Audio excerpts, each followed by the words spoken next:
Gangotri గంగో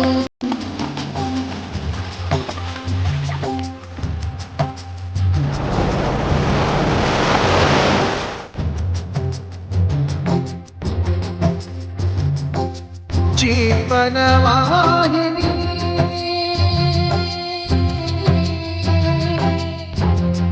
Basavapuram project నుంచి నీళ్లు సాగునీరు కింది ప్రాంతానికి ఇది భువనగిరి మండల్ ఒలిగొండ మండల్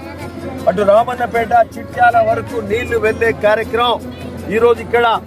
మరి బసవాపురం గేట్లు తీసి నీళ్లు వదిలిపెట్టే కార్యక్రమం ఈరోజు మొదలు పెట్టడం జరిగింది.